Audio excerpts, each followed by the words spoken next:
আসসালামু আলাইকুম foodies, welcome to Nafis cooking world. আজকে আমি আপনাদের সাথে শেয়ার করব বিকেলের নাস্তার অসাধারণ একটি রেসিপি। এই রেসিপিটা হচ্ছে স্পাইসি বিফ ফ্রাই। বাচ্চাদের খুব পছন্দের একটি খাবার বিকেলের জন্য বা মেহমান আপ্যায়নে এই অসাধারণ রেসিপিটি খুব কম সময়ে সামান্য কিছু উপকরণ দিয়ে ঘরেই তৈরি করে নিতে পারবে। তো কথা না বাড়িয়ে রেসিপিটি আমি আপনাদের সাথে শেয়ার করছি।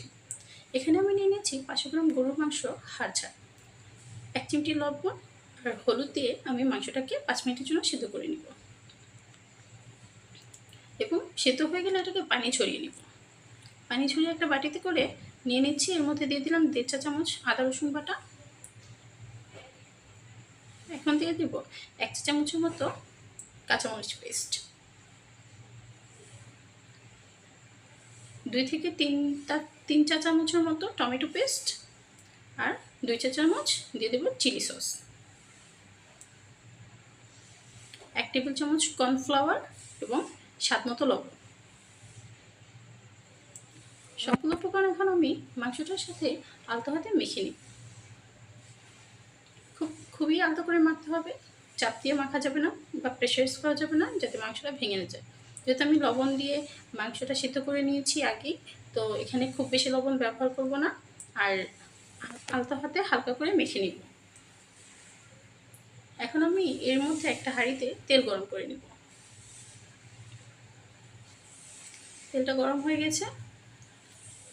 আমি এখানে একটা লোহার কড়াইয়ের মধ্যে তেলটা গরম করে নিয়েছি এবং একটা একটা করে মাংসের পিসগুলো দিয়ে দিচ্ছি।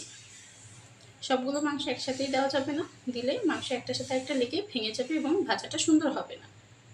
তো একটা একটা করে দিয়ে আমি অল্প অল্প করে সবগুলো মাংস ভেজে নিই। আপনারা এটা ফ্রাই প্যানেও করতে পারবেন, কোনো সমস্যা নেই।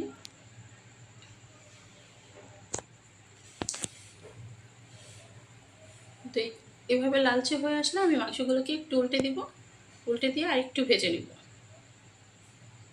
ঠিক এরকম একটা কালার আসবে, ব্রাউনি কালার, দেখতে খুব সুন্দর লাগছে। এভাবে করে আমি অল্প অল্প করে সবগুলো মাংস ভেজে একটা প্লেটে উঠিয়ে নেব। তো আমার সবগুলো মাংস প্রায় ভাজা হয়ে গেছে। এখন এটাকে আমি একটা প্লেটে সাজিয়ে নিচ্ছি এবং এটাকে একটা স্পাইসের ফ্লেভার করার জন্য ধনিয়া, সামান্য কিছু ধনিয়া আর হচ্ছে 3-4টা শুকনো মরিচ গুঁড়ো করে এর উপর ছড়িয়ে দিচ্ছি। তো আমার রেসিপিটি আপনাদের যদি ভালো লেগে থাকলে অবশ্যই তৈরি করে আমাকে জানাবেন কেমন হলো এবং আমার চ্যানেলটি সাবস্ক্রাইব করে দেবেন। সবাই ভালো থাকবেন। আল্লাহ হাফেজ।